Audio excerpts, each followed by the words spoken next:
You touched on this a little bit, but considering the U.S. doesn't really have a national policy to deal with nuclear waste, I mean, what do you think of the long-term viability of nuclear?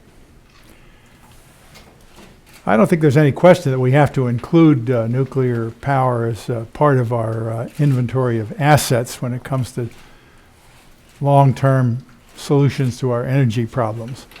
But clearly, until we get our arms around a solution that will deal with the problem of nuclear waste, we're going to be fighting this battle with one arm tied behind our back.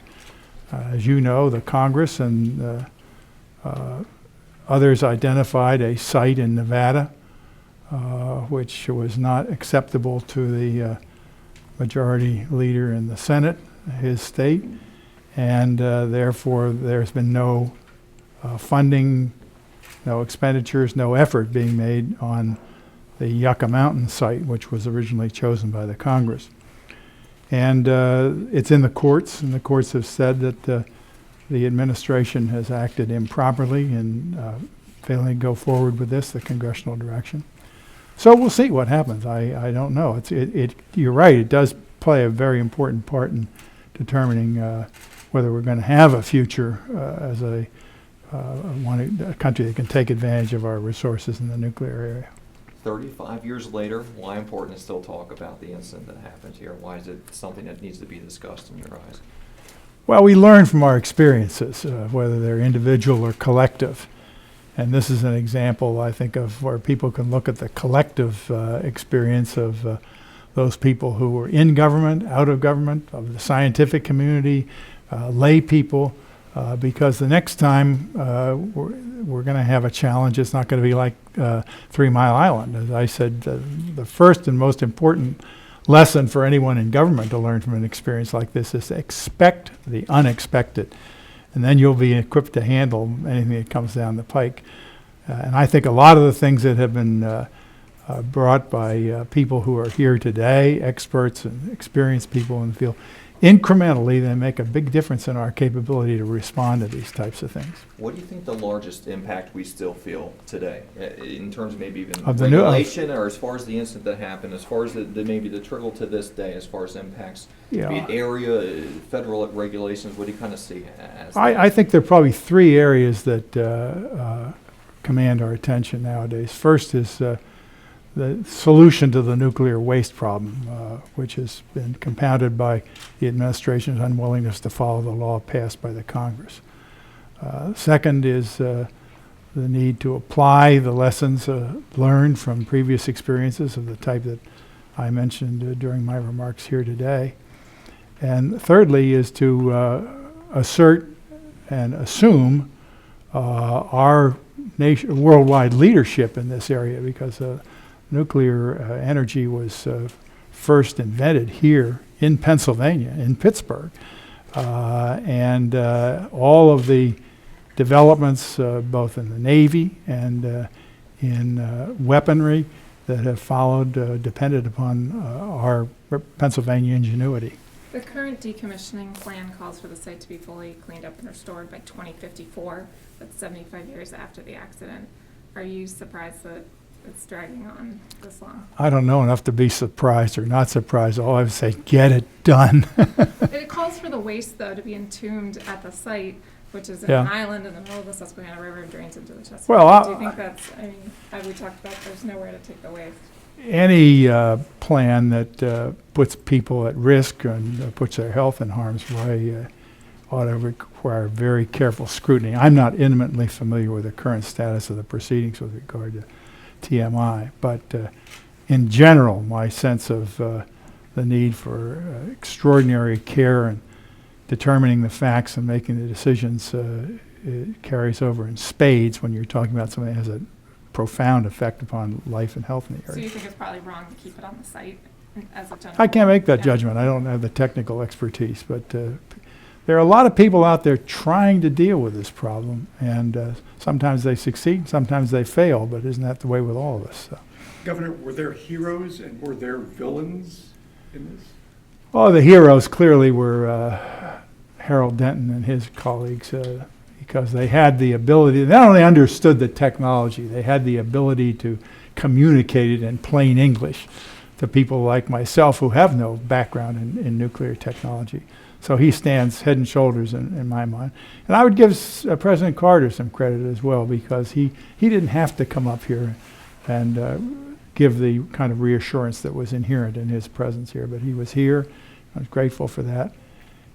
Villains, it's kind of hard to pick out folks who made mistakes or erred in their judgments about the facility. They were all trying to do a good job down there, and nobody was involved in any criminal enterprise or anything. So I think we all ought to take a deep breath and a pass on that question and look instead to the inspiration that comes from people who did do their job and did preserve the health and safety of the people of this area. What's lacking now in terms of maybe preparedness or regulations, if anything, at this point as it relates to nuclear energy? Do you think anything is at this point? Solution to the problem of nuclear waste has to be at the top of anybody's to-do list when it comes to ensuring that we're going to have a vital nuclear energy industry that can contribute to our further economic growth.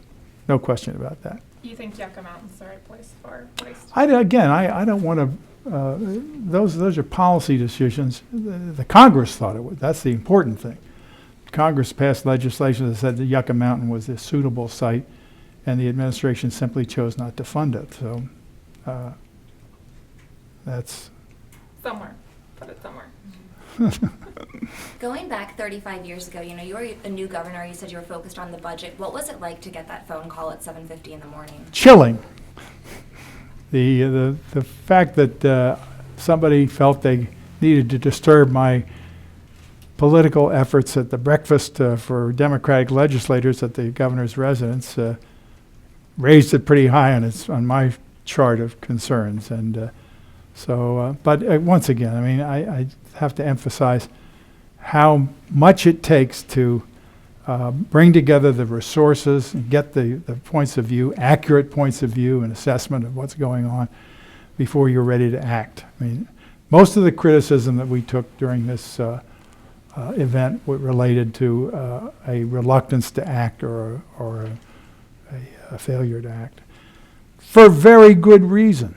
The people who wanted to urge me to order a complete evacuation of this area. I mean, you're talking hundreds of thousands of people, some of them in automobiles that are not totally trustworthy, and frankly, drivers that are not totally, particularly when they're panicked by something. And when you think of the number of people that are non-ambulatory that would have to be moved out of this, is babies in incubators or elderly folks unable to get around without aid or assistance. Everybody's in potential jeopardy. So your initial reaction was to cover your bases, get the facts, make sure before you made a call it was accurate, right? Good. Did you work for a governor once? That's exactly right. You said nuclear should stay part of our energy Yeah. portfolio. So do you think it's a safe technology? I would want to insist that people who know their business certify that it's safe. We did that. I'll tell you what we did during the 3 Mile Island incident, which is not newsworthy, but it is of interest, I think. We had to release some krypton gas from the site down there, and there was a big back and forth and a hoo-ha about how we should do it. And finally, we asked the Union of Concerned Scientists, the most anti-nuclear responsible group in the country, to advise it. And they took a look at this plan, finally came back and said, it's all right, it's not going to hurt anything. And that made a world of difference. It established our credibility as being willing to listen to the points of views of other people, but it also set the bar a little bit higher for those people who wanted to criticize as a knee-jerk reaction to most everything that came down the pike. So, in the remaining years you've had as governor, what do you think were some of the most important steps you took after this to try to improve the state's response to large-scale emergencies? Get the money. We had about $1.5 billion in unfunded liabilities for the cleanup. Nobody wanted to pay for the cleanup. And I spent hours, days, months during the immediate 2 or 3 years after the accident, going around with a tin cup trying to get some money. And the irony of it is that we got a major boost from Japan, which gave us $18 million toward the cleanup of 3 Mile Island. And I thought, how ironic that the next time that I was to deal with the Japanese on these issues, it was over their own nuclear disaster, which was far more serious than what happened here at 3 Mile Island, except for the fact that there was some precedent to look to. But eternal vigilance is necessary here to ensure that we have people well-trained, properly motivated, protected in an environment that doesn't admit terrorists and the like, to look after our well-being and to add to our economy. I mean, if we can fold in an appropriate, we have about 20% of our power comes from nuclear nowadays, and if that addition is if that portion is just maintained, you're making a real contribution toward economic stability. What goes through your head March 28th every single year? Yeah, same old, same old. Anything that Like sticks out Bill to- Murray, the Groundhog Day. Does it all come back to you? Does it really go? Oh yeah, you don't forget something like that. I mean, usually one of the first things you do in government of any kind, in fact, or in industry, whatever, you go to people who've had the same experience that you're looking at and say, how'd you handle this? Wasn't anybody around to talk to for us because this had never happened before. And of course that gave rise to a cottage industry of people who were full of tales and exaggeration. Thank you very much. Thank you, folks.